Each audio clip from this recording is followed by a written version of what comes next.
Read. Name is actually condemning us as a nation. It's actually oppressing us as a nation, man. Read on. For what? Those things that have nothing to do with the Most High. Nobody's turning back to the power. Nobody's turning back to our strength. They're still dealing with their own main opinions, man. That's what's wrong with us. How many? Because they won't let us have no friends. But you have to understand, they celebrate, they kill us. Shalom, Israel. Shalom. Giving all praises to the Most High and His Son, Yahweh. Thanking Him for another opportunity to learn about our four-ways and our byways and our Hebrew culture. We're going to jump straight into today. The class title is Judith, an example for all Israelite women. We're going to jump right into it. Judith chapter 4, verse 1. Got a lot of reading to do today, so we're going to jump into it today. Judith chapter 4, verse 1. Read this out. The book of Judith, chapter 4 and verse 1.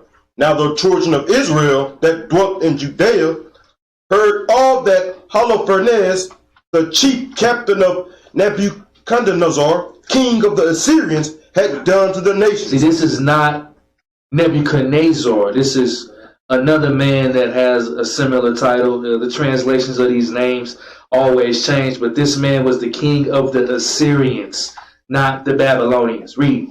And after what manner he had spoiled all their temples and brought them to naught. So at this moment of time, I'm gonna pronounce his name Nebuchadnezzar because that's one of the pronunciations that you can pronounce it. This king of Assyria, what he was doing is he was taking over all Mesopotamia at this time. So he was conquering lands, and anybody that didn't want to bow down to Nebuchadnezzar, they slew all of their men. They took their wives and their children for slaves and handmaids. And at this time, they're coming to take over Jerusalem or Judea. Read. Therefore, they were exceedingly afraid of him. So the Israelites were exceedingly afraid of the king of Assyria because of all that they have heard how he was going out and conquering lands through his exceeding great army. Read. And were troubled for Jerusalem and for the temple of the Lord their God. For they were newly returned from the captivity. You say they were newly returned from the captivity. This is the captivity of the Philistines. They just got out of the captivity. All of the people just got back to Judea. This has happened over and over and over and over and over time through history of we leaving the city or we leaving our homeland because we was carried away captives and now we are being put back in our homeland. This is just one period of time of it happening. Read. And all the people of Judea were lately gathered together, and the vessels, and the altar, and the house were sanctified after the profanation. Read, jump down to verse 6. Verse 6. Also Joachim, the high priest. Joachim, he was the high priest that was acting at this time. Read. Which was in those days in Jerusalem, wrote to them that dwelt in Bethania, and Bethel, which is over against Estralion, toward the open country near Dothan, charging them to keep the passages of the hill country. So they know that war is coming. So when war is coming, you have to get all of the people of your city together to hold down the fortress. So they was preparing the city of Judea. They was preparing it for war. Read. For by them there was an entrance into Judea, and it was easy to stop them that would come up, because the passage was straight, for 2 men at the most. And the children of Israel did as Joachim the high priest had commanded them, which the ancients of all the people of Israel, which dwelt in Jerusalem. Then every man of Israel cried to God with great fierceness and with great vehemency, that to humble their souls, both them and their wives, and their children, and their cattle, and every stranger and hireling, and their servants, bought with the money, put sackcloth upon their loins. Y'all see what we supposed to do when we in a time of trouble? And we in a time of anguish and, bad things are going to come upon us. We're not supposed to do things by ourselves. We're supposed to get ourselves right, and we're supposed to pray to our God. Because we're the only nation on the planet that has a living God. Every other nation has idols that they either bow down to or make sacrifices to, that have eyes and see not and ears and hear not. We the only nation that has the living God, the God of heaven and earth. the God of Israel. So when we in time of distress and trouble, we're supposed to pray unto our God. Read. Thus every man and woman, and the little children, and the inhabitants of Jerusalem, fell before the temple, and cast ashes upon their heads, and spread out their sackcloth before the face of the Lord. Also they put sackcloth about the altar, and cried to the God of Israel, all with one consent earnestly, that he would not give their children for a prey, and their wives for a spoil, and the cities of their inheritance to destruction, and the sanctuary to profanation and reproach, and for the nations to rejoice at. This sound like a people that really care about their culture. This sound like a people that care about their people. This sound like a people that care about who they are, because they praying to the Most High that their children don't be for a prey, and that their wives don't get put into captivity, and that the city of their inheritance don't go to destruction. This sound like a people who knew who they were. This sound like a people who knew that they was God's chosen people. You don't hear many people talking like that anymore. Read on. So God heard their He prayers. said what? So God heard their prayers. What's the only way that the Most High can hear your prayers? If you what? You're not in sin. So if the Most High heard the nation of Israel prayer, what you think the nation was? Nation was in order at this time. Read. So God heard their prayers and looked upon their afflictions. For the people fasted many days in all They Judea. did what? For the people fasted many days in all Judea Read. and Jerusalem before the sanctuary of the Lord Almighty.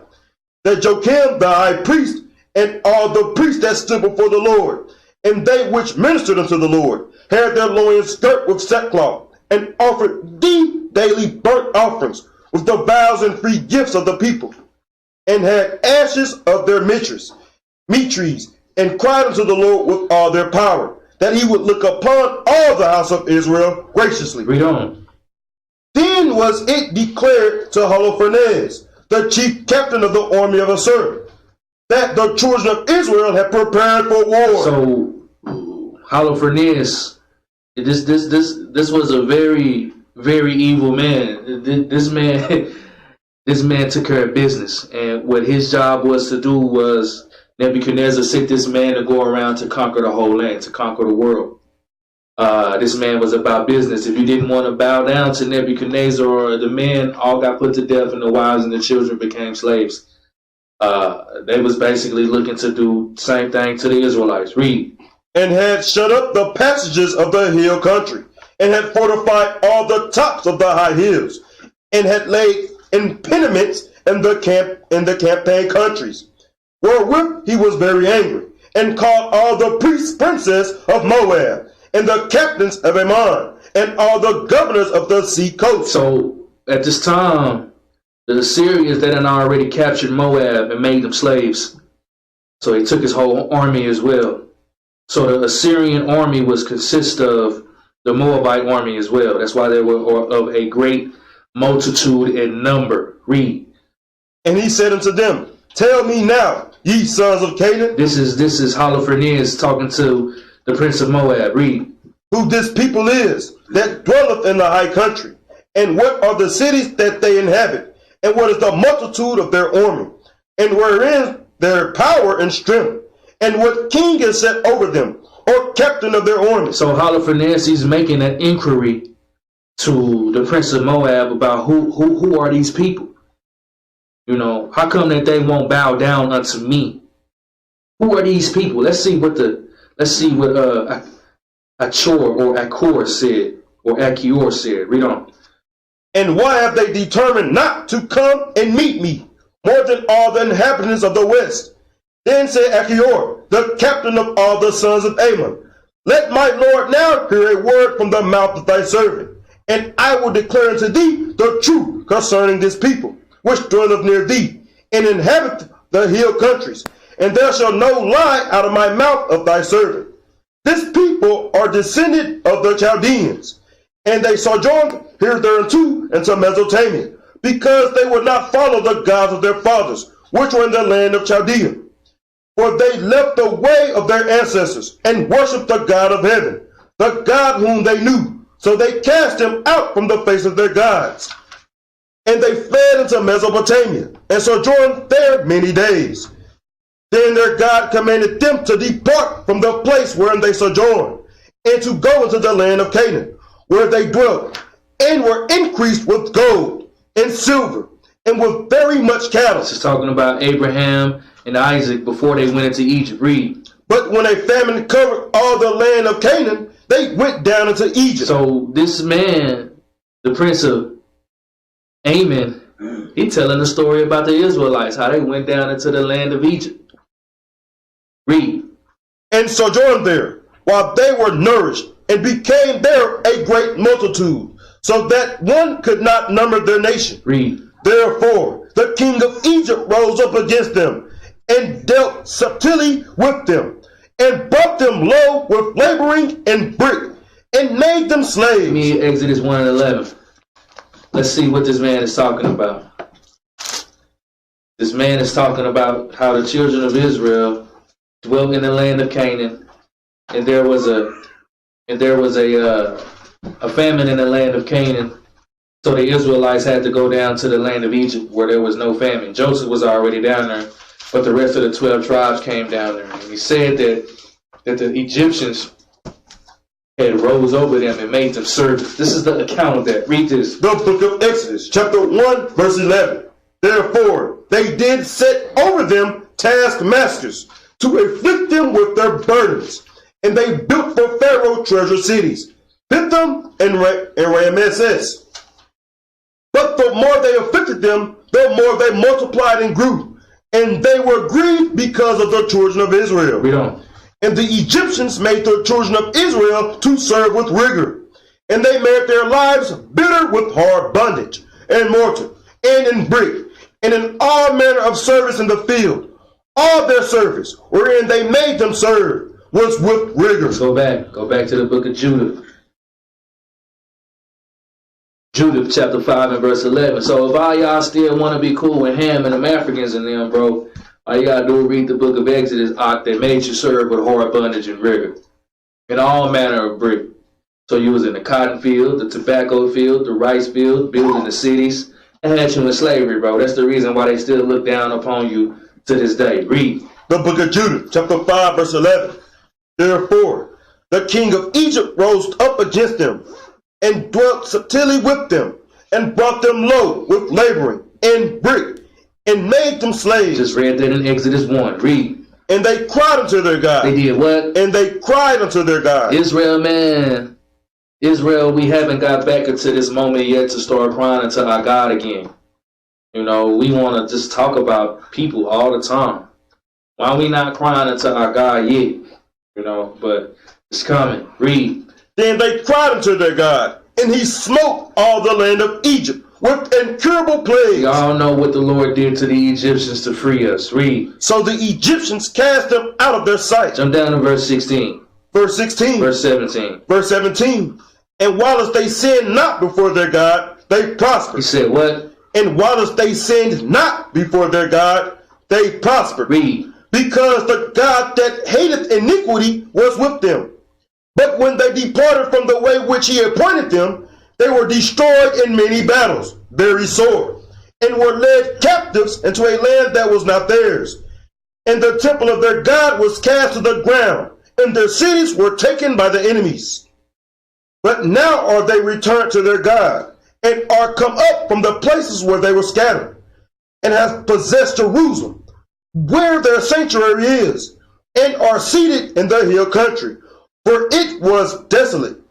Now therefore, my Lord and Governor. Pay attention to verse 20. Read it again. Now therefore, my Lord and Governor, if there be any error in this people, and they sin against their God, let us consider that this shall be their ruin, and let us go up, and we shall overcome them.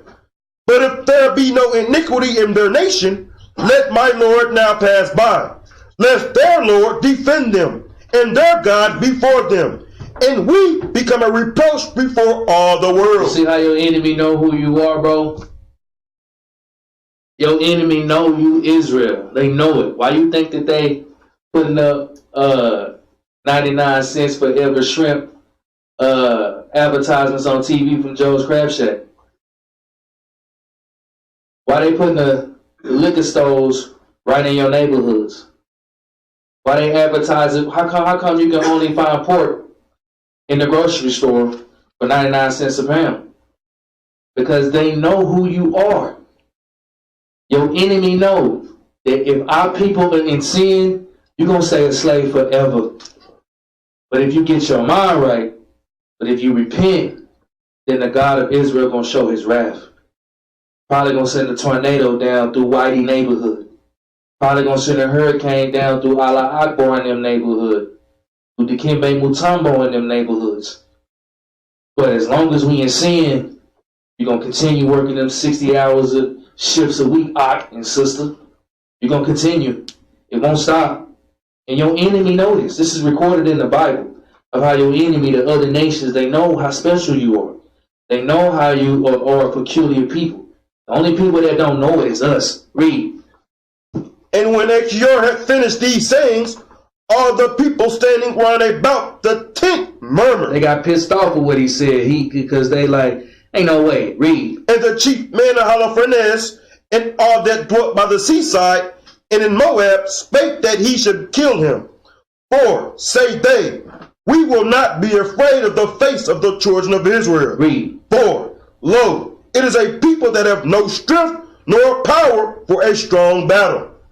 Now therefore, Lord Holofernes, we will go up, and they shall be a prey to be devoured of all thine armies. See, but the other nations, they got a lot of pride, man. You know, they love to take advantage of us in our captivity. But as you can see, man, you got schools rising up everywhere.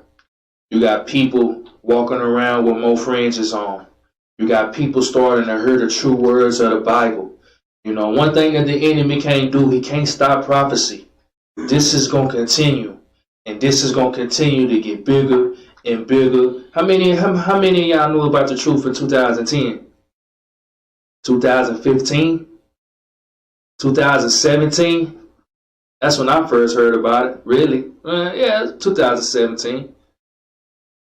This is coming to pass to where we getting back to the times of how we was back in the time of Judith. Where all of the nations that we getting in line. But it's a lot of us, we still don't want to get right. And the judgment is you're going to get put to death. But, you know, with or without you, this prophecy going to happen. And we're going to get back right. But let's go to Judith, the 8th chapter. We're going to skip 6 and 7. We're going to go to Judith, the 8th chapter. This is when Judith is first introduced in the book of Judith. Read this out. Judith, chapter 8 and verse 1. Now at that time Judith heard thereof, which was the daughter of Meriah, the son of Ox, the son of Joseph, the son of Oziel, the son of Elsiah, the son of Ananias, the son of Gideon, the son of Rabiam, the son of Ekoto, the son of Eliud, the son of Eliab, the son of Nathaniel, the son of Samuel, the son of Salasadiah, the son of Israel. So Judith, she was from the tribe of Simeon, though, but it'll explain it. But keep reading. And Manasseh was her husband, of her tribe and kindred. So he was a Simeonite too. Read. Who died in the Barclay harvest. So Judith was a widow. Judith's husband passed away early. He died in the barley field. Read. For as he stood overseeing them that bound sheaves in the field, that heat came upon his head, and he fell on his bed, and died in the city of Bethulia. And they buried him with his fathers in the field between Dathaim and Balamoth. So Judith was a widow in her house 3 years and 4 months. And she made her a tent upon the top of her house, and put on sackcloth upon her loins, and wore her widow's apparel. And she fasted all the days of her widowhood. Hold up. She did what? And she fasted all the days of her widowhood. We fast her. But what type of Israelite strong sister you think that can fast all the days of her widowhood? That sounded like a sister that got to be in the spirit. That sounded like a sister that don't play no. Her only mission is to serve the Most High. That's it. We getting her. Read. save the eves of the Sabbath. But, the Sabbath days, you got to have a holy convocation. So she didn't fast on the Sabbath. Read. And the Sabbaths, and the eves of the new moons. On the new moons, you got to keep the feast of the new moons. Read. In the new moons, in the feast and solemn days of the house of Israel. That's what the only time that she wasn't fasting. She ate every week, ate and drank every week, but she was a woman of the Most High. Read. She was also of a goodly countenance, and very beautiful to behold. So this was a very beautiful sister, good and pleasing to the eyes to see. Read. And her husband Manasseh had left her gold and silver and manservants and maidservants and cattle and lands, and she remained upon them. When Israelites, especially these brothers, they still got that lustful spirit when they come in this truth. The first thing that they want to talk about is multiple wives, because they find out that it's not a sin to have multiple wives. But what you gonna leave your wives? A car note? A mortgage payment or something? What about that hospital bill you ain't paid? That ambulance bill you still ain't paid? You see what this brother left his sister, man? Gold, silver, men servants, maid servants, cattle, and land. Rules walking around here thinking that they kings, man. We at the bottom of society. Read. And there was none that gave her an ill word. He said, hold up. What about Judith? He said, what? And there was none that gave her an ill word. So nobody can say nothing bad about this sister. Nobody. Some sisters, you hear a bad report about her every day. Once a week. Twice, 3 times a month. They said it wasn't an ill word that nobody could say about this sister. Nothing. Read. For she feared God greatly. That's the reason why. Nobody can say nothing about her. She wasn't in no drama. She feared the Most High. And that's it. Wasn't worried about nothing else. Read. Now when she heard the evil words of the people against the governor, that they fainted for lack of water, for Judith had heard all the words of Ozias had spoken unto them, and that he had sworn to deliver the city unto the Assyrians after 5 days. So Ozias had sworn to the Israelites that by 5 days, if the God of Israel didn't save them, then he was going to give him and their family over to the Assyrians, and he should have never done that. It's the Lord say, trust in the Lord with all thy heart and lean not unto thy own understanding. He went on his own understanding. And see what the sister did to him. Read. Then she sent her waiting woman, that had the government of all things that she had. Her waiting woman was her chief handmaid. Read. To call Ozias and Cabris and Carmis, the ancients of the city. And they came unto her, and she said unto them, hear me now, O ye governors of the inhabitants of Bethulia, for your words that ye have spoken before the people this day are not right, touching this oath which ye made and pronounced between God and you, and have promised to deliver the city to your enemies, unless within these days the Lord turn to help you. Read. And now, who are ye that have tempted God this day, instead of God among the children of men? And now, try the Lord Almighty, but ye shall never know anything. For ye cannot find the depth of the heart of man, neither can ye perceive the things that he thinketh. Then how can ye search out God that hath made all things, and know his mind, and comprehend his purpose? Nay, my brethren, provoke not the Lord our God to anger. Cutting that brother up, man. Slicing and dicing him. It take a godly woman to do that, though. It take a godly woman that's fearing the Most High at all times to go up to Hosea. He was the leader of the people. And talk to him. Matter of fact, give me Proverbs 20 and 24. Let's see what she was actually saying, though. She's saying, don't tempt the Most High. Don't go and make your own decisions. You got to understand that man's goings are of the Lord. You got to trust in the Most High. Read this. The book of Proverbs, chapter 20 and verse 24. Man's goings are of the Lord. How can a man then understand his own way? Go back to Judith chapter 8, verse 15. I'm just showing you what the sister was saying. She wasn't speaking her own words. She wasn't speaking out of emotions and her feelings like our sisters normally do today. She was speaking the words of the Most High. She was speaking in righteousness and being holy. Babylon got us messed up. Babylon thinking we holy because we got that house or we got that car or we got that good job. You're just a slave. That's right. Holy mean keeping God's commandments and walking as such. There's not a lot of holy people left. Read on. Judith chapter 8 and verse 15. For if he will not help us within these 5 days, he hath power to defend us when he will. He said what? For if he will not help us within these 5 days, he hath power to defend us when he will. So the Most High, he do whatever he please. He'll defend you at the last moment, or he'll defend you at the beginning of times. You always got to trust on the Most High. Whatever your situation is, it ain't bad, I promise. Read. Even every day, or to destroy us before our enemy. He got a choice on what he want to do. If you in sin, he going to let your husband, first of all, your husband going to get put to death. And the wife, you're going to become somebody else's wife of another nation. And your children going into the cotton field. And they're going to be slaves. Or you can either be righteous, and the Lord going to deliver you out of the hand of your enemies. Choose wisely. Read. Do not bind the counsels of the Lord our God. For God is not as man, that he may be threatened. Neither is he as the Son of Man, that he should be wavering.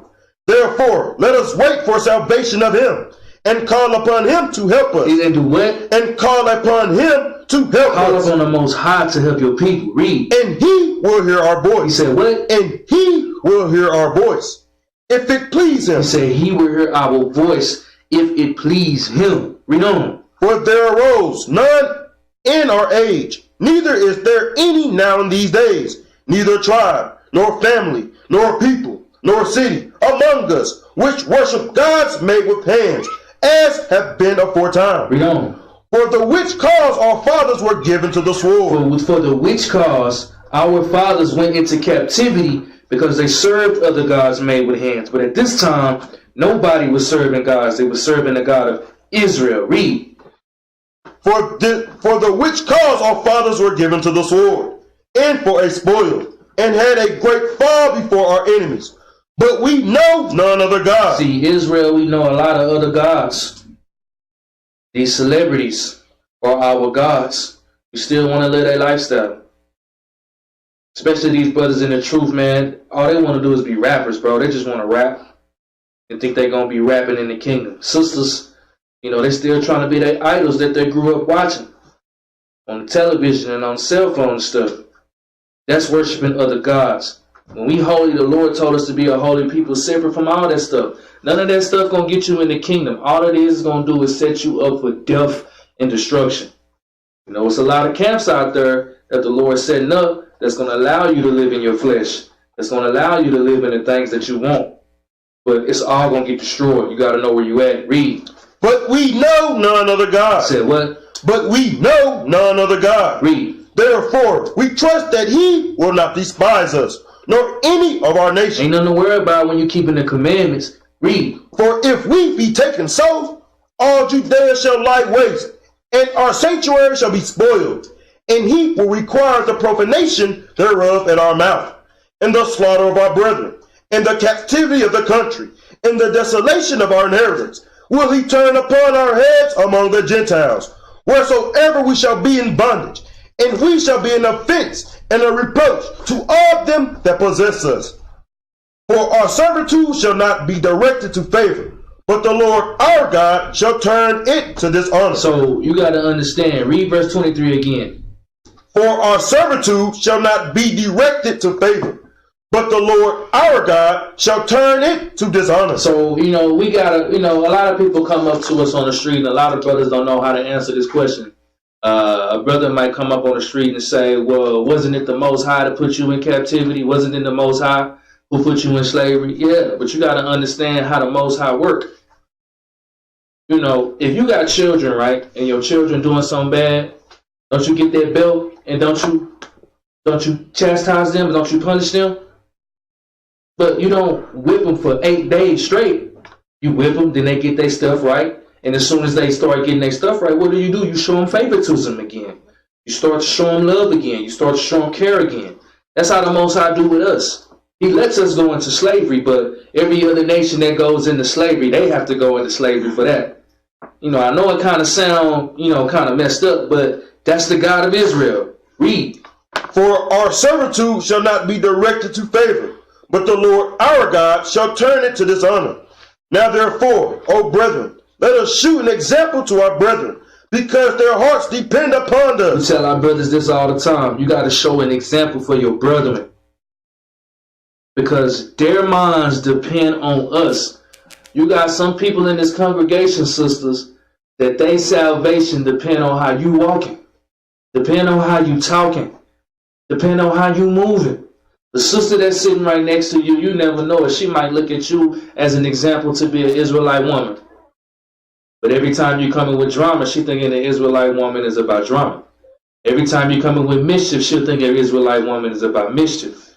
Every time you come in with deceit or gainsaying, she thinking an Israelite woman is about that, so she going to take on them characteristics. Same thing for you brothers. It worked the same way. It say that this salvation depend on us, because the Lord called us. You know how many Negroes out there on the street don't know who they are? But the Lord called us, and it depends on us. Read. Now therefore, O brethren, let us shew an example to our brethren, because their hearts depend upon us, and the sanctuary, and the house, and the altar rest upon us. Moreover, let us give thanks to the Lord our God, which trieth us, even as he did our fathers. Hold up, read that again. Moreover, let us give thanks to the Lord our God, which trieth us, even as he did our fathers. Remember what things he did to Abraham. Nah, you good on that. Jump down to verse 28. Verse 28. Then said Ozias to her, all that thou hast thou spoken with a good heart, and there is none that may gainsay thy words. See what the brother said to the sister? He said, Con. That's what he said. See, if you're talking to a godly woman, and if your woman is serving the Most High, she gonna say things, and some of you brothers, you gotta stop being so headstrong with these sisters, man. Because some of them are real godly women. Some of them are. 2/3 of them, they're gonna get their head chopped. But a lot of the times with these sisters, you gotta listen to them, man. You have to listen to them. Sometimes she gonna say something, and you can't say nothing back. But a lot of Israelite men's got real pride on them right now. They super Hebrew in the truth right now, that the woman can't say nothing, that the woman don't have no voice. Yes, she does, but only a godly woman. Like these hood rats walking around here. Only the Most High's women. Them are the ones that you listen to. Read it again. Then said Ozias to her, all that thou hast thou spoken with a good heart, and there is none that may gainsay thy word. He didn't even have nothing to say back to her, because she spoke with knowledge and with wisdom. Women can do that too. Read. For this is not the first day wherein thy wisdom is manifested, but from the beginning of thy days all the people have known thine understanding. So Judith was a renowned woman, mainly because of the man she was married to. Read. Because the disposition of thine heart is good. So you got to understand where we're going now. Judith is rising up. She's not letting her people go into captivity no more. Man, these sisters will sell out for a $30,000 paying job. They'll sell out. That's right. They'll sell out. For $30,000 a year, after taxes, is going to come out to 19 G's, 20 G's. You live a better life on housing. These sisters will sell out for that. Now you got an Israelite sister, she willing to risk it all on the line. Hold up. Remember, she had gold and silver, men servants, maid servants, cattle, and land. What did she need? What did she have to risk? That sounds like having it all to me. But this is the mindset that our sister's supposed to be in. It's always about your peoples, man. It's always about your nation. That's how it should be. So the sister, she going up to the men's that's sitting at these tables. She went up to them and said that. But if you got a godly woman, you can't say nothing back to her. All you're going to say is come, because the Most High is using her. A lot of our women, we're not there yet. Judith, chapter 9, verse 1. Judith, chapter 9 and verse 1. Then Judith fell upon her face, and put ashes upon her head, and uncovered the sackcloth wherewith she was clothed. And about the time that the incense of that evening was offered in Jerusalem in the house of the Lord, Judith cried with a loud voice, and said, O Lord God of my father Simeon. So she was from the tribe of Simeon. Her father is Simeon. Read. To whom thou gavest a sword to take vengeance of the strangers, who loosened the girdle of a maid to defile her, and discovered the thigh of her shame, and polluted her virginity to her reproach. It's talking about Israel. Read. For thou sayest, it shall not be so, and yet they did so. Read on. Wherefore thou gavest their rulers to be slain. This is talking about us.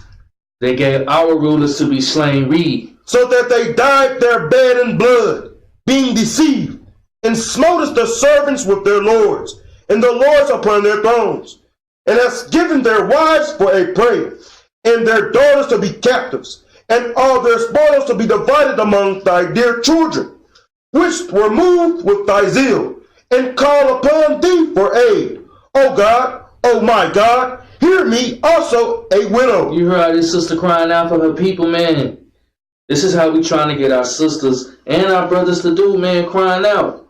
But the only thing they want to cry out to is a Facebook board, man. Why they not crying out to their God? Why they not crying out to the one that's going to redeem them out this captivity? Why is there so much drama with these brothers and sisters in Israel? You know, I would expect that for people that's sleep, bro. You know what I'm saying? Out in this world, because that's what they got. But why is there so much drama in Israel? I try to tell y'all, when y'all reading these scriptures are not talking to nobody that's asleep. It's talking to all awakened Israelites. All awakened Israelites. We got to stop that. Listen to how your sister, listen to the mindset that your sister is in. This is a godly woman. Read. For thou hast wrought not only those things, but also the things which fell out before, and which ensued after, that hast thou upon the things which are now, and which are to come. Jump down to verse 9. Verse 9. Behold their pride. This is the Assyrians. Behold their pride. She's still praying. She's saying, behold their pride. Read. And send thy wrath upon their heads. Send wrath upon their heads. Read on. Give into mine hand. He said, what? Give into mine hand. This is her. She praying. She said, give into my hand. Read. Which am a widow, the power that I have conceived. Smite by the deceit of my lips the servant with the prince. So she's praying the Most High really to smite her enemies by the deceit of her lips. And what does that mean? The story going to explain itself of how Judith did what she did, but I ain't going to spoil it. Read on. Smite by the deceit of my lips the servant with the prince, and the prince with the servant. Break down their stateliness by the hand of a woman. Give me 2 Corinthians 10 and 1. You know, you got to understand that the weapons of our warfare are not carnal, but mighty, pulling down the strongholds of men. 2 Corinthians 10 and 4. Let's see what the sister was really praying for. Read this. The book of 2 Corinthians, chapter 10 and verse 4. For the weapons of our warfare are not carnal, but mighty through God to the pulling down of strongholds. Read. Casting down imaginations, and every high thing that exalteth itself against the knowledge of God, and bringing into captivity every thought to the obedience of Yahushua. Read. And having a readiness to revenge all disobedience, with their obedience is fulfilled. So it say, having a readiness to revenge all disobedience. This is a time of revenge. It's a time and a place for everything. You know, we on the street corners, and we telling our people that their enemy going into captivity. They've been destroyed so much by the Christianity church. They tell us that we teach hate. They tell us that we a hate group. They say this and they say that, but those are the same Christians on that same Sunday worship church that don't read their Bible every time that they go in. They shucking their job, have a backflip contest in there or something. Probably none of them probably ever heard of the book of Judith. Go back, book of Judith, chapter 9. It's giving you insights of this sister facing captivity. The enemy is standing right at the front door. The enemy is standing right at the front door, and you got a sister, she ready for war. A sister now, ready for war. Our sisters are not there. That's just real. You know, I know it's kind of hard, but You know, the truth is the truth. Am I now therefore your enemy because I tell you the truth? You know, Israel got a lot, they get in their feelings when you tell them the truth. It is what it is. The enemy right there knocking at the door, and she praying to the Most High, let it be me. Tell you what kind of spirit she was in the head. Read on. Judith chapter 9 verse 11. For thy power standeth not in multitude, nor thy might in strong men. For thou art a God of the afflicted, and helper of the oppressed, an upholder of the weak, a protector of the forlorn, a savior of them that are without hope. I pray thee, O God of my father, and God of the inheritance of Israel, Lord of the heavens and earth, creator of the waters, king of every creature, hear thou my prayer, and make my speech and deceit to be their wound and strife. She said, and make my speech and deceit to be their wound and their strife. Read. Who have purposed cruel things against the covenant, and thy hallowed house, and against the top of Zion, and against the house of the possession of thy children, and make every nation and tribe to acknowledge that art the Lord God of all power and might, and that there is none other that protecteth the people of Israel but thou. So you got to understand the mind frame this sister is in. The enemy is right there at her door. The most fiercest army that the world really has ever seen at this moment. By one of the most cutthroat, bloodthirsty captains that the world has ever seen this for in Holofernes. And this sister is praying for her whole people, bro. She praying for her people to be delivered out of her enemies. She's so down for her people, she praying for the Most High to let her be the one that delivered them. That's an Israelite sister, man. That's a sister that's for her people. That's a sister that the Lord is looking for. And you see what type of man she was married to, right? A well-renowned man. A man of the Most High. A man with power. A man that pulled strings. A man with wealth. A man with manservants and maidservants. Only women of the Most High can be married to a man like that. What type of man you think he was? You think he was in there letting her do whatever she want to do? No, sir. He was in there laying down law. Think about that. A godly woman is given into a portion to a godly man. Read Judith, chapter 10, verse 1. Read this. Judith, chapter 10 and verse 1.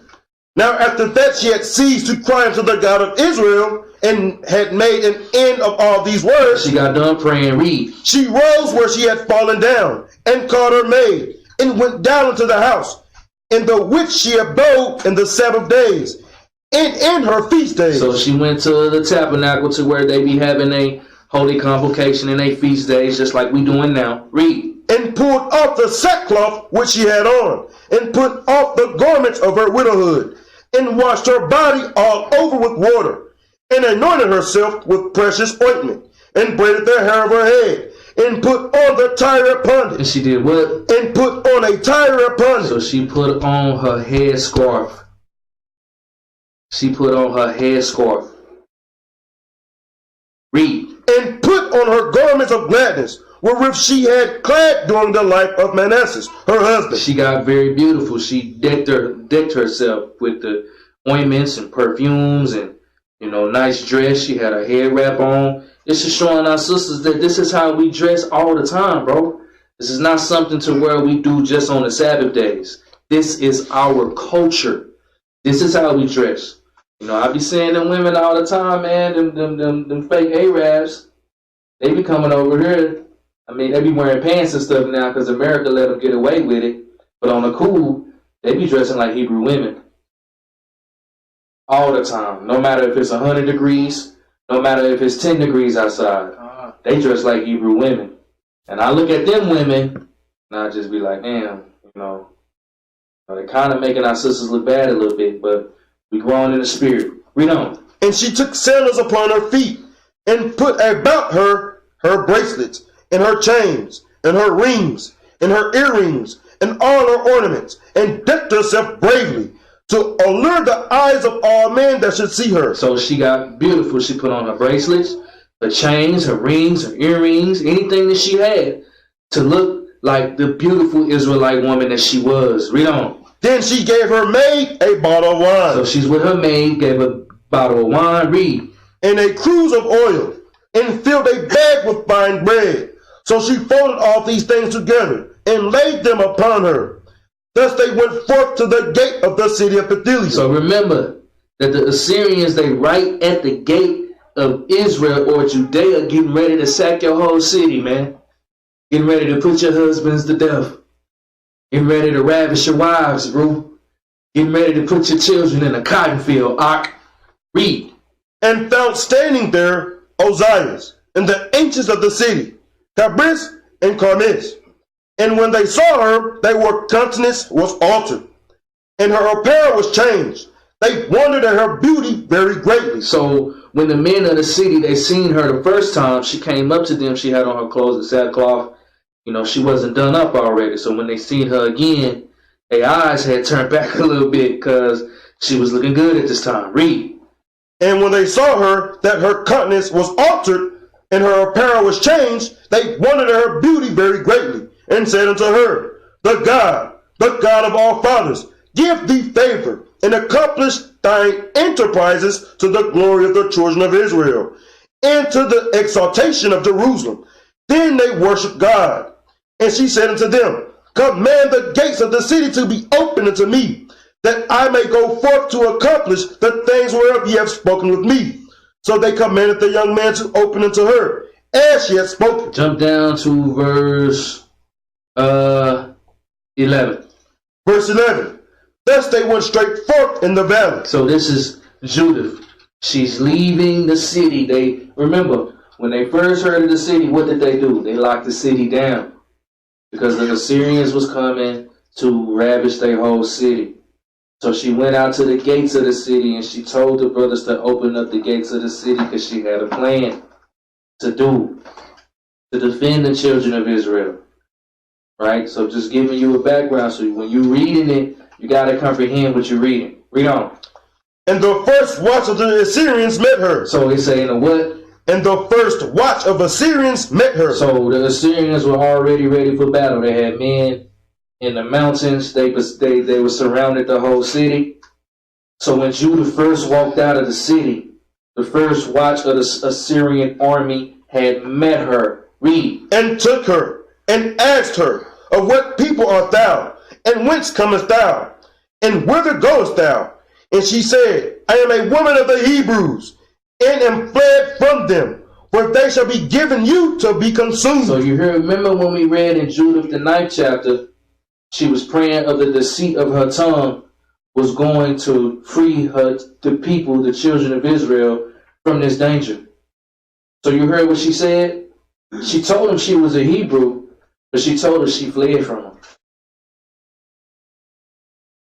But keep reading. Read on.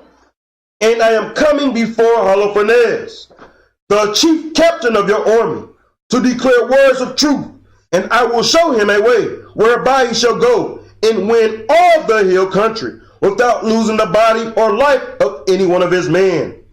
Now when the men heard her words and beheld her countenance, they wondered greatly at her beauty, and said unto her, Thou hast saved thy life, and thou hast hasted to come down to the presence of our Lord.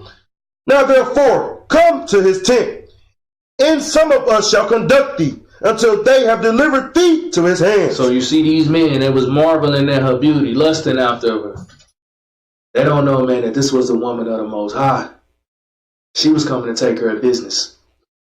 She wasn't selling out like some of these sisters that sell out for their good job, man. She was moving in a way to save her peoples. So she done made it all the way down to the chief captain of hosts, Holofernes, at this time when she's leaving the city, going to take care of business. Jump down to verse 19. Verse 19. And they wondered at her beauty, and admired the children of Israel because of her. You see, read that again. And they wondered at her beauty, and admired the children of Israel because of her. Read on. And everyone said to his neighbor, Who would despise this people, that have among them such women? Surely it is not good that one man of them be left, who being let go might deceive the whole earth. See how they was thinking, man? They said, man, Judith was probably a 10 out of 10. It is what it is. And the other nations saw her. They said, damn, the Hebrew women look like that? And we got to kill all their men then so we can take all their women's.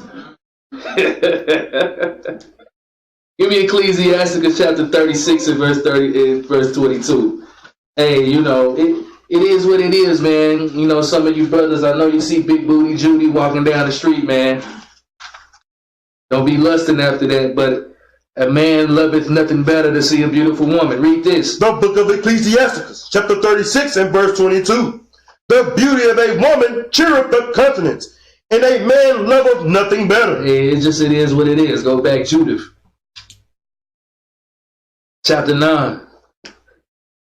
So Judith was already winning at this moment because the men of the other nations, they lusting after beauty. They're not even in war mode no more. They looking after this sister. Probably scheming and try to, they probably got ants in their pants at this moment. Read this. Judith, chapter 10, verse 19. And they wondered at her beauty and admired the children of Israel because of her. And everyone said to his neighbor, who would despise this people that have among them such women?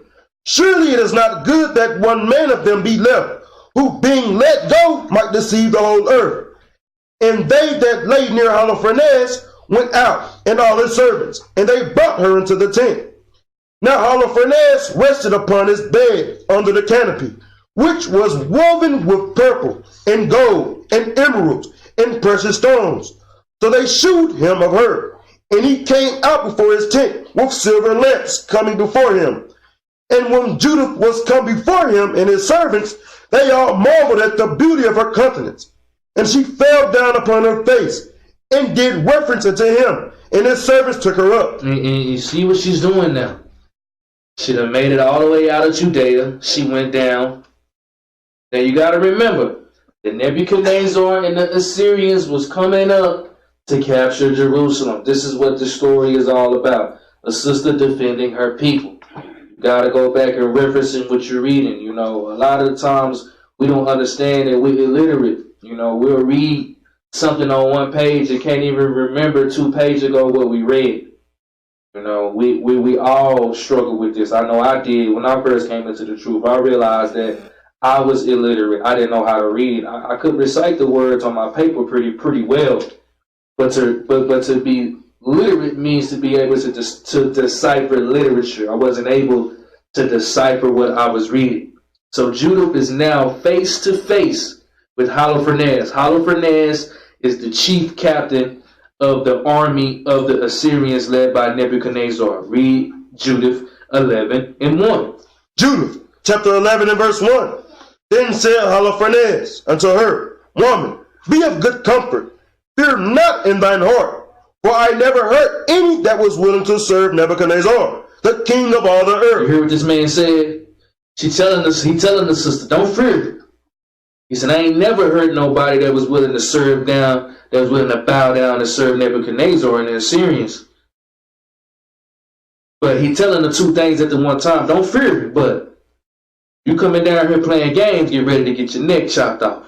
Read on. Now therefore, if thy people that dwelleth in the mountains had not set light by me, I would not have lifted up my spear against them, but they have done these things to themselves. But now tell me wherefore thou art fled from them, and art come unto us. For thou art come for safeguard. Be of good comfort. Thou shalt live this night, and hereafter. For none shall hurt thee, but entreat thee well, as they do the servants of King Nebuchadnezzar, my lord. You hear how Holofernes is talking to your sister? Giving her what? Smooth words, man. But if this is the woman of the Most High, what you think she thinking in her head? Never trust thine enemy. Never. Never, ever, ever. Give me Ecclesiasticus chapter 12, verse 16. Ecclesiasticus chapter 12, verse 16. This is a woman of the Most High. Let's get how she was thinking at this time. Read this. Ecclesiasticus chapter 12 and verse 16. An enemy speaketh sweetly with his lips. He said, what? An enemy speaketh sweetly with his lips. Holofernes was telling Judith, sister, you ain't got to worry about nothing. You come in here, everything is good. Read. But in his heart he imagineth how to throw thee into a pit. I know Becky, man, be bringing you the Chick-fil-A sandwiches at work, man. I know she do. Soon as you show up late one time, guess who went to go tell boss you was late? Becky there brought you the Chick-fil-A sandwiches. It was her. Read. He will weep with his eyes. He said what? He will weep with his eyes. Don't play like you crying. Read. But if he find opportunity, he will not be satisfied with blood. He said what? But if he find opportunity, but if he get the chance, read. He will not be satisfied with blood. He gonna go in there. He gonna tell office. He gonna tell boss that you're listening to Onebody in your house at the job. Better cut it down. I'm just playing, man. Go back to Judith. Chapter 11. Jump down to verse 13 real quick. We'll skip through it. But if y'all want the context, this is an easy read. Go back and read it for yourself. Read on. Judith chapter 11 verse 13. And are resolved to spend the first fruits of the corn and the tenths of wine and oil, which they had sanctified and reserved for the priests that serve in Jerusalem before the face of our God. The which things it is not lawful for any of the people so much as to touch their hands. To touch with their hands. For they have sent some to Jerusalem, because they also that dwell in there have done the like, to bring them a license from the Senate. Now when they shall bring them the word, they will forthwith do it, and they shall be given thee to be destroyed the same day. Wherefore I thine handmaid, knowing all this, am fled from their presence, and God hath sent me to work things with thee, whereat all the earth shall be astonished, and whosoever shall hear it. Jump down to verse 20. Verse 20. Then her words pleased Holofernes and all his servants. So what basically Judith had told him was that we are the children of the Most High. If we are not in sin, that the God of Israel will defend us. But if we are in sin, the Lord will not defend us. Same thing that the chief priest, chief prince, or the Moabites had told her. But she basically spoke deceit unto Holofernes and told him that the Israelites was in sin, and they really wasn't. Read on. Then her words pleased Holofernes. So when he heard that they was in sin, and then they could go up and they could besiege the city, because they was thinking that Judith had fled because Judith didn't want to go into captivity. But when he heard that they was in sin by Judith, Holofernes, it pleased his ears. Read. Then her words pleased Holofernes and all his servants, and they marveled at her wisdom, and said, there is not such a woman from one end of the earth to the other, both for beauty of the face and wisdom of words. Likewise, Holofernes said unto her, God hath done well to send thee before the people, that strength might be in our hands, and destruction upon them that lightly regard my Lord. And now thou art both beautiful in thy countenance, and witty in thy words. Surely if thou do as thou hast spoken, thy God shall be my God, and thou shalt dwell in the house of the king of Nebuchadnezzar, and shall be renowned through the whole earth. Giving the fake promises. Never, ever, ever trust your enemy. This is just a story. Hopefully you following along. Judith chapter 12, verse 5. Read this. Judith chapter 12 and verse 5. Then the servants of Holofernes brought her into the tent. So now she's in Holofernes' tent now. Read. And she slept till midnight. She slept until midnight. Read. And she arose when it was toward the morning watch. And towards the morning watch till about 3 a.m. Read. And sent to Holofernes, saying, let my Lord now command that thy handmaid may go forth unto prayer. Then Holofernes commanded his guard that they should not stay her. Thus she abode in the camp 3 days. She was out there with them for 3 days now. Read. And went out in the night into the valley of Bethulia, and washed herself in a fountain of water by the camp. And when she came out, she besought the Lord God of Israel to direct her way in the rising up of the children of her people. Read that again. And when she came out, of bathing, read. She besought the Lord God of Israel. She besought the Most High, read. To direct her way. To direct her way, read. To the raising up of the children of her people. She was all doing it for her people. This is a righteous, righteous sister. Sister way more righteous than a lot of brothers. And it be like that sometimes. Sometimes a woman got to come in the truth before the man. Read. So she came in clean and remained in the tent until she did eat her meat at evening. And in the 4th day, Holofernes made a feast to his own servants only, and called none of the officers to the banquet. Then said to the Bagoas, the eunuch, who had charge over all that he had, Go now and persuade this Hebrew woman which is with thee, that she come unto us and eat and drink with us. For lo, it will be a shame for our person if we shall let such a woman go, not having had her company. For if we draw her not unto us, she will laugh us to scorn. Then went Bagoas from the presence of the Holofernes, and came to her, and said, Let not this fair damsel fear to come to my lord, and to be honored with his presence, and drink wine, and be merry with us, and be made this day as one of the daughters of the Assyrians, which serve in the house of Nebuchadnezzar. Then said Judith unto him, Who am I now, that I should gainsay my lord? Surely whatsoever pleaseth him, I will do speedily, and it shall be my joy until the day of my death. Read on. So she arose, and decked herself with the apparel and all her woman's attire. And her maid went and laid soft skins on the ground for her over against Holofernes, which she had received of Bagoas for her daily use, that she might sit and eat upon them. Read. Now when Judith came in and sat down, Holofernes, his heart was ravished with her, and his mind was moved, and he desired greatly her company. For he waited a time to deceive her. Hold up. He did what? For he waited a time to deceive her. What happened to all them smooth words that he was talking, said she was going to be a part of the daughter of the Assyrians. She going to live in Nebuchadnezzar's house, and she going to be a renowned around woman. Never, ever, ever, ever trust your enemy. And I know it's hard here when you being second-class citizens and they smiling at your face at your job and stuff. You know, smiling at you at the gas station and stuff. Never trust your enemy. You got to be wise as a serpent and harmless as a dove in this captivity. But in your mind, you should never trust your enemy. Read on. For he waited a time to deceive her from the day that he had seen her. Then said Holofernes unto her, Drink now, and be merry with us. So Judith said, I will drink now, my lord, because my life is magnified in me this day more than all the days since I was born.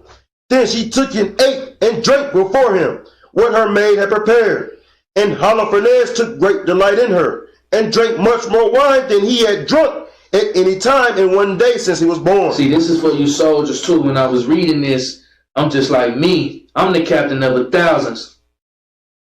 And he said that this man over a woman, over a female. Verse Ezra chapter 4 and verse 26, it said, For many have perished and erred and lost their wits over a female.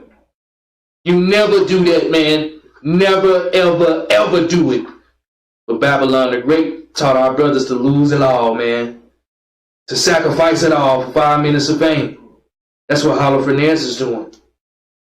You know, even though they he the enemy, you know, you can take this and have it being a learning experience for you brothers too.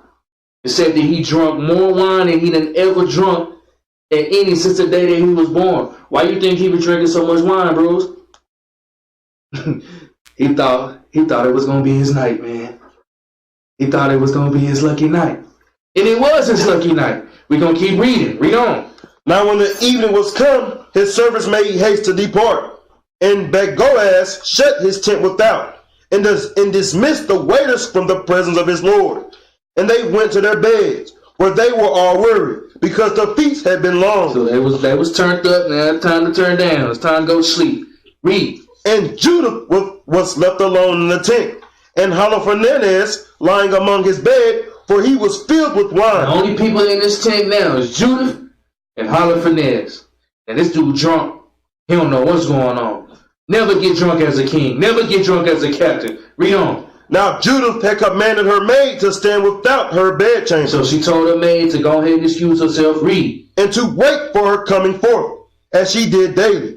For she said she would go forth to her prayers, and she spake to Boaz according to the same purpose. So all went forth, and none was left in the bedchamber, neither little nor great.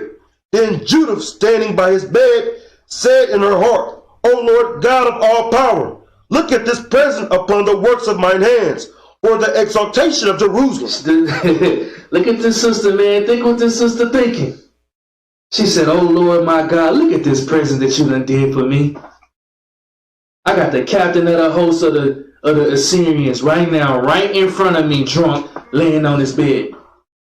Some of our sisters would have sold out for their gold, man. To be part of the Assyrians, they was the top of the world. Some of our sisters would have sold out. Probably would have tried to lay with him. See what she did. Read. For now is the time to help thine inheritance, and to execute mine enterprises to the destruction of the enemies which are risen against us. She said, now it's time, the Most High. This is what I prayed about. Now I am here to deliver my people, the children of Israel. Read.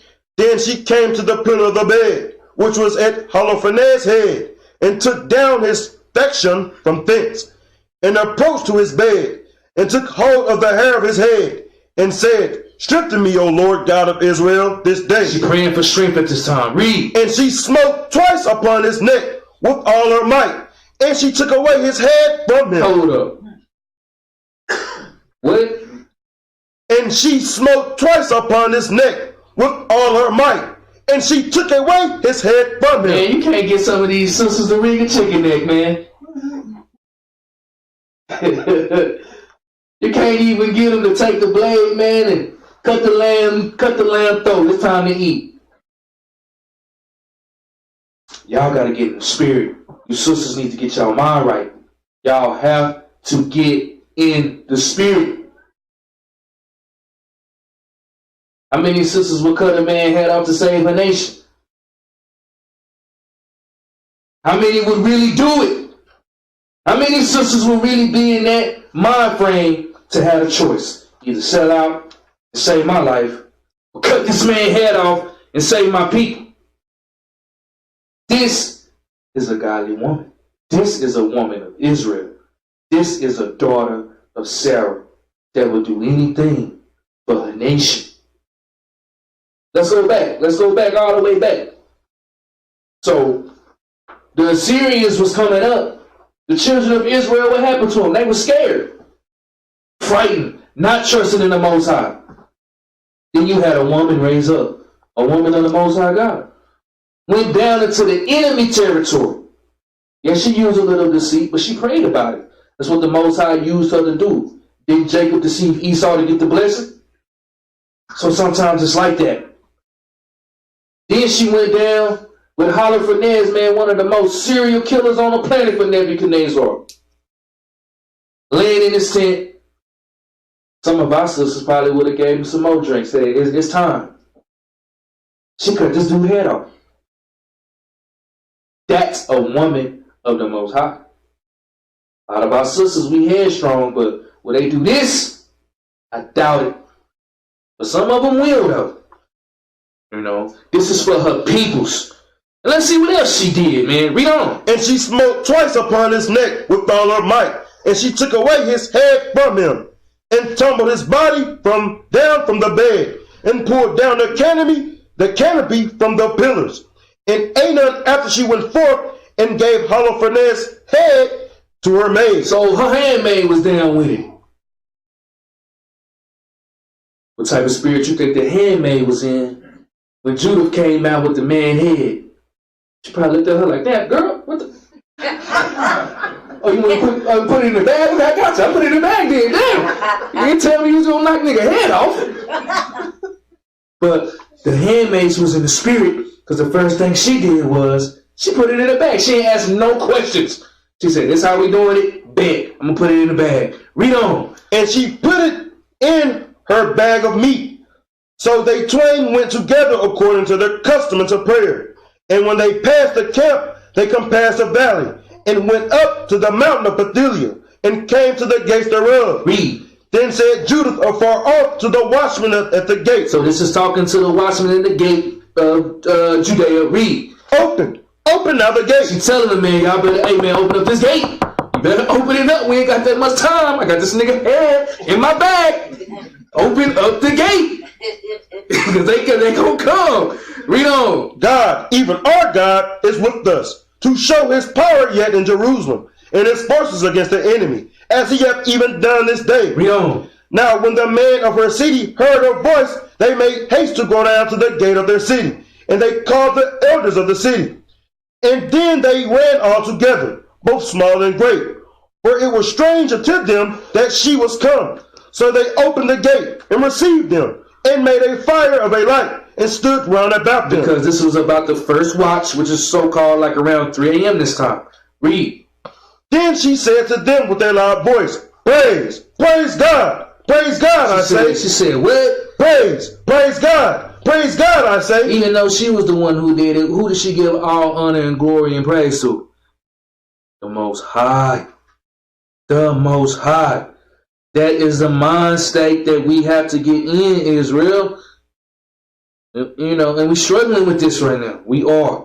Read. Praise God, I say. For he hath not taken away his mercy from the house of Israel, but hath destroyed our enemies by mine hands that night. Read. So she took their head out of the bag, and shewed it, and said unto them, Behold the head of Holofernes, the chief captain of the army of Assur.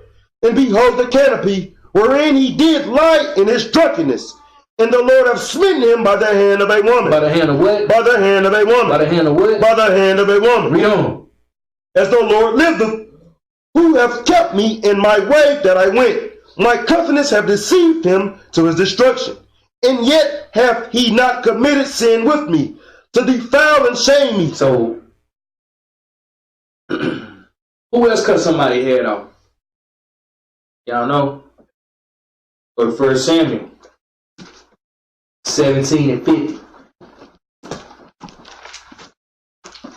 1 Samuel 17. And you know, this is the thing, man. You know, they call us a hate group, and we hating, and we teach hate, and we evil, and we the devil. And man, this is a female cutter. This is in the Holy Bible, bro. Like, how you gonna get mad at us and saying we teach hate? This a lie, ain't nothing but bloodshed in the Bible. Man, let's see what David did to Goliath. Read this out. The book of 1 Samuel, chapter 17 and verse 50. So David prevailed over the Philistine with a sling and with a stone, and smote the Philistine, and slew him.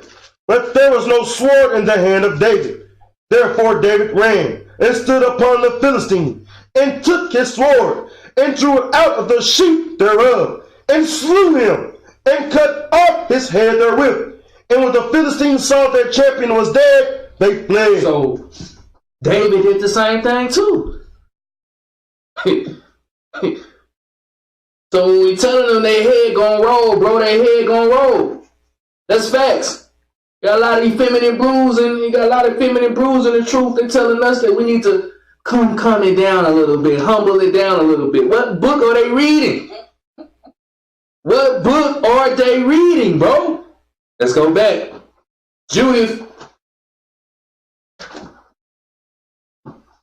So when you read in 1 Samuel, it say, when the Philistines saw that their champion head was cut off, what did they do? They fled, because it was of the Most High. So when the Assyrians seen that Holofernes' head got cut off, what you think that they did?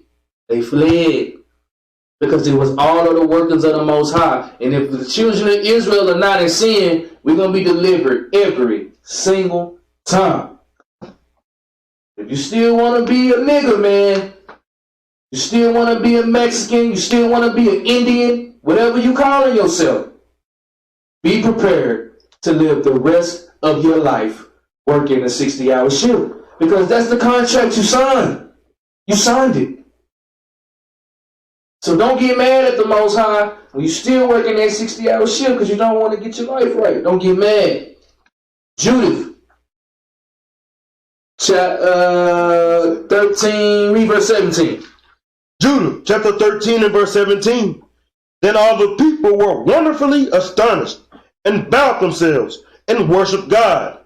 and said with one accord, Blessed be thou, O our God, which has this day brought to naught the enemies of thy people.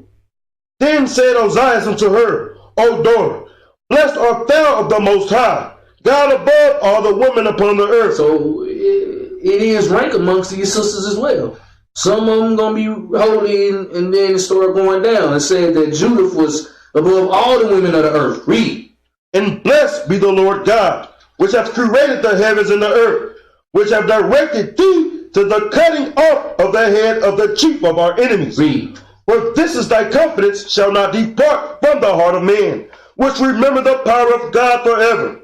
And God turned these things to thee for a perpetual praise, to visit thee in good things, because thou hast not spared thy life for the affliction of our nation, but hast revenged our ruin, walking a straight way before our God. And all the people said, So be it, so be it. If you keep the commandments, bro, if you just love on your brothers and your sisters, if you're ready to lose your life for your nation, the Most High, He gonna use you in the way that He wants you to use you. But if you continue to not want to change your ways, and if you continue to not want to repent, this truth is going to be the most miserable thing you have ever encountered. Because every walk that you take, you're going to know that you're doing something you ain't supposed to do. Every walk, every step that you take. But if you just go ahead and just repent and do what's in this book, this is easy. Because it's a lifestyle. It's not. This is not a movement, bro. This ain't the Black Panthers. We ain't no revolutionists, man. You know, Pan-Africans, they onto their revolutionist movement. We ain't none of that. We the children of the book. This is us. And the faster that you incorporate this into your life, this truth is easy, bro. It's easy. If you really live in it, it's only hard when you shake it and fake it. And you can see somebody shaking and faking from a mile away. Don't the scripture say a man may be known by his look, his countenance, his gait, the way that he walk, and the way that he talk? You're going to know if he really living it for real. And you sisters, you should be inspired by this. That one of your sisters, probably sitting right next to you in the congregation every Sabbath. You might not do something, but she will. That's why this woman was put above all the women of the earth. It's ranked with the sisters too. Judith 14 and 1. Let's keep reading. Read on, huh? Judith chapter 14 and verse 1. Then said Judith unto them, Hear me now, my brethren, and take his head and hang it upon the highest place of our wall. You swear, hold up. What hold up? Damn, bro, this sound like Manasseh's her husband. Seemed like he trained her very well. Seemed like she was listening to her Lord. That's what it sounded like to me. And it sounded like her Lord was a man of war. Because if she's acting like that, what you think her husband was? Read it again from the top. Then said Judith unto them, Hear me now, my brethren, and take this head, and hang it upon the highest place of your wall. And she said, man, take this dude's head and put it on the wall, man. That sounds like a cutthroat sister to me. Read on. And so soon as the morning shall appear, and the sun shall come forth upon the earth, take ye every one his weapons, and go forth, every valiant man out of the city, and set ye a captain over them, as though ye would go down into the field toward the watch of the Assyrians, but go not down. Read. Then they shall take their armor, and shall go into their camp, and raise up the captains of the army of Assyria, and they shall run to the tent of Holofernes, but shall not find him. Then fear shall fall upon them, and they shall flee before your face. Same thing that the Philistines did with David. Read. So ye and all the inhabitants of the coast of Israel shall pursue them, and overthrow them as they go. But before ye do these things, call me Echior, the Ammonite, that ye may see and know him that is despised the house of Israel, and that sent him to us, as it were to this death. Then they called Echior out of the house of Ozias, and when he was come, he saw the head of Holofernes. Hold up, read that again. Then they called Achior out of the house of Uzziah. This is the Ammonite, the first one that came down that Holofernes sent back in chapter 5. That told Holofernes that don't mess with these people if they not in sin. But Holofernes was deceived by Judith, and Judith told him that they was in sin all through the will of the Most High. Now he can't talk no more because his head on a pole. Read. And when he was come and saw the head of Holofernes and a man's hand in the assembly of the people, he fell down on his face, and his spirit failed. But when they had recovered him, he fell at Judith's feet, and reverenced her, and said, Blessed art thou in all the tabernacle of Judah, and in all nations, which hearing thy name shall be astonished. Now therefore, tell me all the things that thou hast done in these days. Then Judith declared unto him in the midst of the people all that she had done, from the day that she went forth unto the hour she spake unto them. And when she had left off speaking, the people shouted in a loud voice, and made a joyful noise in their city. Read on. And when Achior, you gotta remember, this is one of the prince men of the Ammonites. Read. And when Achior had seen all that the God of Israel had done, he believed in God greatly. Hold up, he did what? He believed in God greatly. Read. And circumcised the flesh of his foreskin. What did he do? And circumcised the flesh of his foreskin. Read. It was joined into the house of Israel unto this day. So now you saying that an Ammonite can join unto the house of Israel if he believe in God? That sounds like Christianity to me, don't it? It said that he was joined unto the house of Israel. How do you think he was joined to the house of Israel, though? Was he equal to the Israelites? Isaiah 14:1. Let's see how he was joined, because, you read that, and, the people are starting to think that anybody could be an Israelite. All you got to do is believe in God. In the kingdom, the other nations will have to keep the Feast of Tabernacles. They would have to take the Passover. They got to do all that stuff because the law of the land is going to be the Bible. And if they not doing it, we're going to send Captain and Trainer Perez down there to do what he do best. Be terminated. Read this out. The book of Isaiah, chapter 14 and verse 1. For the Lord will have mercy on Jacob, and will yet choose Israel, and set them in their own land. And the strangers shall be joined with them. And the what? And the strangers shall be joined with them. Then they say that Achior was joined to the house of Israel. Read it again. And the what? And the strangers shall be joined with them. Yeah, they're going to be joined with us. They have to be. Read. And they shall cleave to the house of Jacob. And the people shall take them, and bring them to their place. And the house of Israel shall possess them in the land of the Lord. For servants and handmaids. For what? For servants and handmaids. Now they're going to be equal. For servants and handmaids. Read. And they shall take them captive. They shall do what? And they shall take them captive. Read. Whose captives they were. And they shall rule over their oppressors. So that's how he was cleaved onto the house of Israel, man. He was just taken in as a slave, and we're going to put some fringes on him, and, he gonna have to keep the Feast of Tabernacle, but he gonna be in the cotton field. That's just how it is. Somebody gotta, go out there and do the dirty work for us. Let's go back to Judith, chapter 4. What was that? Verse 10. Jump down to verse 16. Judith, chapter 14 and verse 16. Therefore he cried with a loud voice, with weeping and sighing, in a mighty cry, and rent his garments. After he went into the tent where Judith lodged, and when he found her not, he leaped out to the people and cried, These slaves have dealt treacherously. One woman of the Hebrews have brought shame upon the house of the king Nebuchadnezzar. For behold, Holofernes lieth upon the ground without a head. When the captains of the Assyrians' army heard these words, they rent their coats, and their minds were wonderfully troubled. And there was a cry and a very great noise throughout the camp. All right, read on. And when they went, and when they that were in the tents heard, they were astonished at the thing that was done. Read. And fear and trembling fell upon them. So when they heard that their captain had his head cut off, same thing that the Assyrians did when they seen Goliath get his head cut off, they started panicking, bro.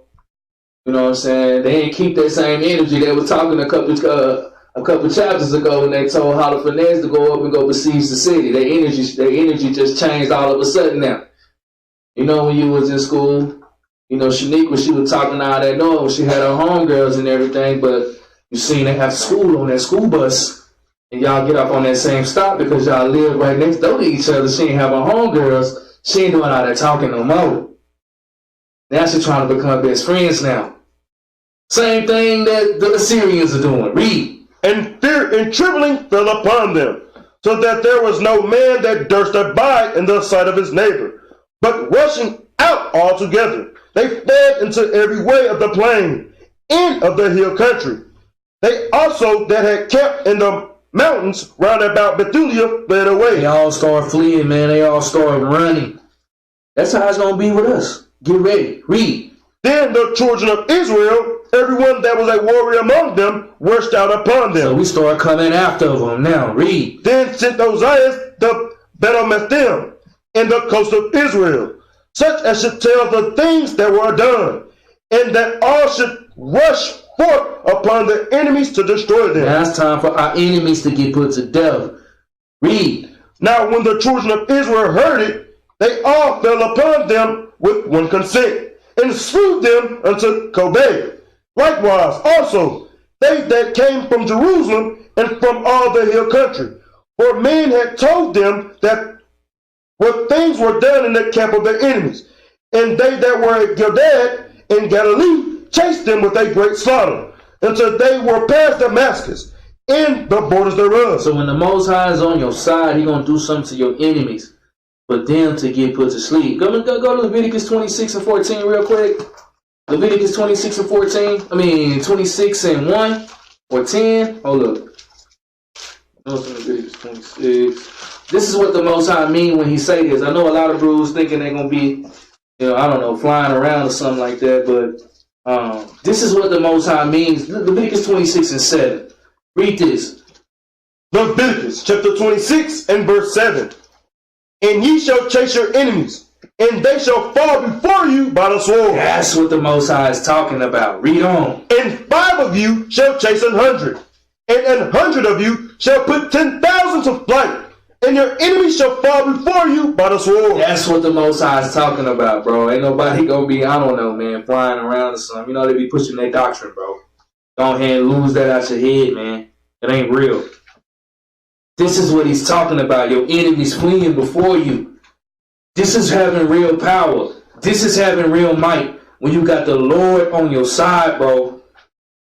They be pushing their Dragon Ball Z doctrine all they want to, man. No, it's not going down like that. This is how it's going down. This is how the enemy gonna fall by a sword. This is how 5 of us gonna chase 100. This is how 100 of us gonna put 10,000 to flight, because your enemy gonna be scared of you, bro. They gonna be running. So you can, probably killed a lot of dreams in here. But read on, Judith chapter 15, verse 7. Judith chapter 15 and verse 7. Verse 6. Verse 6. Verse 5. What was we got? Verse 6. Verse 6.